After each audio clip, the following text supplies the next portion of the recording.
ప్రస్తుతం మనతో మాట్లాడడానికి డోర్నకల్ ఎమ్మెల్యే రామచంద్ర నాయక్ గారు ఉన్నారు. ఒకసారి మాట్లాడదాం. సార్ నమస్తే సార్. నమస్కారం సార్ అయితే చూసుకుంటే కాంగ్రెస్ పార్టీ 8 స్థానాలకు గెలుచుకుంది, అంటే డబుల్ డిజిట్ అనుకున్నారు, 8 స్థానాలకు. సో ఇట్లా ఈ గెలుపుని ఎట్లా చూస్తారు సార్? తప్పకుండా ఇది కాంగ్రెస్ పార్టీ కుటుంబ సభ్యుల విజయం, ఇది ప్రజల విజయం. 8 సీట్లు వాస్తవంగా 12 నుంచి 14 కాంగ్రెస్ పార్టీ గెలిచే సీట్లు.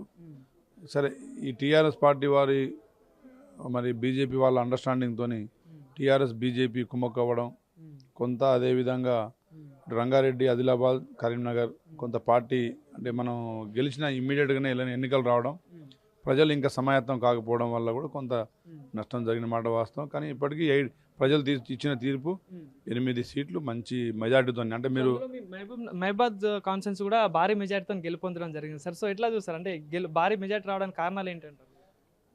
మహబూబాద్ ఒకటే కాదు, నల్గొండ, ఖమ్మం, మహబూబాద్ 3.5 నుంచి 4.5 లక్షల దాకా మెజార్టీ, అంటే భారీ మెజార్టీ. అదేవిధంగా మిగతా సీట్లు గెలిచిన సీట్లు కూడా 2 లక్షలు, దాదాపు 2 లక్షలు దాటినాయి.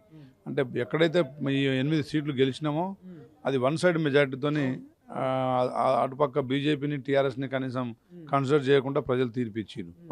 ఇక మిగతా సీట్లు కూడా కొంచెం ఫోకస్ చేసి ఉంటే తప్పకుండా భవిష్యత్తులో అవి కూడా కాన్సన్ట్రేట్ చేస్తారు మా ముఖ్యమంత్రి గారు. తప్పకుండా రేపు మనం మేము అందించే ప్రజాపాలన, మంచి పాలన వల్ల డెఫినెట్గా భవిష్యత్తులో పెరిగే అవకాశాలు తప్పకుండా. ఇట్లాంటి సమస్యలు ఉన్నాయి సార్. అంటే మీ డోర్నకల్ నియోజకవర్గంలో చూసుకుంటే గత ప్రభుత్వంలో 10 సంవత్సరాలు పాలించిన బీఆర్ఎస్ ప్రభుత్వం ఎట్లాంటి అంటే అభివృద్ధి జరిగింది? అసలు వాళ్ళేమో కంప్లీట్గా మా ప్రభుత్వంలోనే అభివృద్ధి జరిగింది అంటున్నారు.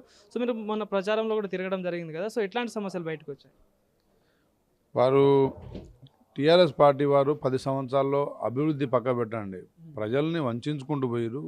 మోసపూరితమైన ప్రకటనలు, అదేవిధంగా ఏ పథకం ప్రజల్లో కిందికి చేరవేయలేదు.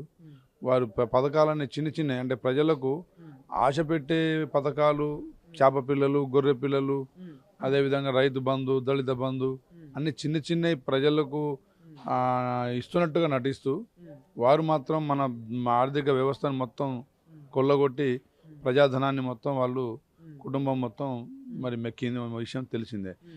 మన మేడిగడ్డలో కూడా నాణ్యత లోపం, మోసం.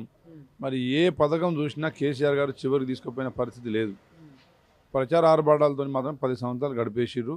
మన రాష్ట్రాన్ని దాదాపుగా ఒక 30-40 సంవత్సరాల వెనుకబాటు కారకుడైండు. కాబట్టి ప్రజలు అది తెలిసి కాంగ్రెస్ పార్టీ పట్టం కట్టిరు.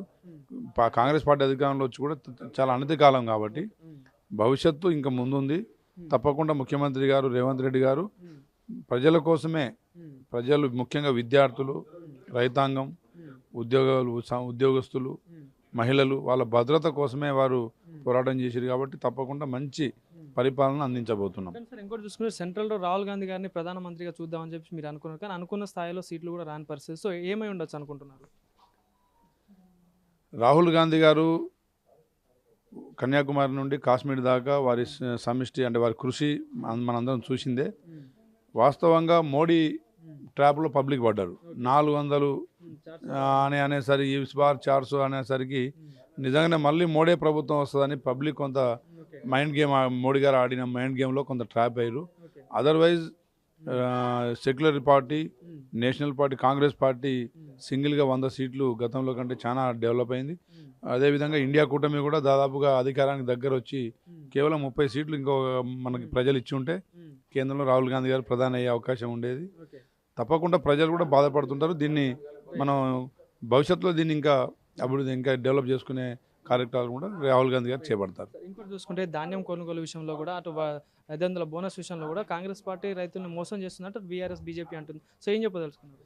ఇప్పుడు ఆర్థిక వ్యవస్థను మొత్తం కొల్లగొట్టిన కేసీఆరే మోసం చేసిరని కాంగ్రెస్ పార్టీ వచ్చి అధికారంలో వచ్చి జస్ట్ 4-5 నెలలు ఆర్థిక వ్యవస్థ మొత్తం అలా దెబ్బతీసిన వ్యవస్థలో ఈరోజు ప్రభుత్వాన్ని మనకు అప్పచెప్పారు.